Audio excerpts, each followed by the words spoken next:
প্রতিদিন কাঁচা আম মাখা খেতে খেতে আর ভালো লাগছিল না, সেই জন্য ভাবলাম আমটা একটু পুড়িয়ে খাওয়া যাক। তো চলো আজকে আম পোড়া মাখা খাওয়াবো, তোমারও শেয়ার করবো, তোমরাও যদি ভালো লাগে তোমরাও বাড়িতে করতে পারবে। প্রথমে উনুনের মধ্যে আমগুলোকে পুড়িয়ে নিলাম, তারপর ফ্রেশরে ধুয়ে নিলাম, তারপর খোসা ছাড়িয়ে নিয়েছিলাম। দেখো একটা কলুনির সাহায্যে ভালো করে কুড়ে নিয়েছিলাম, পাল্পগুলোকে বার করে নিয়েছিলাম। তো তারপর এর মধ্যে অনেক কটা প্যাকেটই দিয়েছিলাম জলজিরা, কারণ আমটা খুব টক ছিল সেই জন্য জলজিরাটা বেশি লেগেছিল। তারপর এর মধ্যে একে একে চিনি, নুন, গোলমরিচ, পুদিনা পাতা সব কিছু দিয়ে ভালো করে ব্লেন্ড করেছিলাম।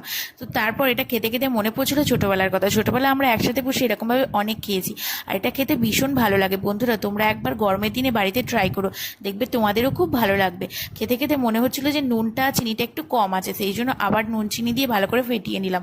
তো আমার ভিডিওগুলো তোমাদের কেমন লাগে বন্ধুরা অবশ্যই কিন্তু লাইক কমেন্ট শেয়ার করে দিও আমার চ্যানেলটা, আর সাবস্ক্রাইব করতে কিন্তু ভুলো না। তো আজ তাহলে এইটুকু, দেখা হবে পরের দিন নতুন কোনো ভিডিওতে। বাই বাই, সবাই ভালো থেকো, সুস্থ থেকো।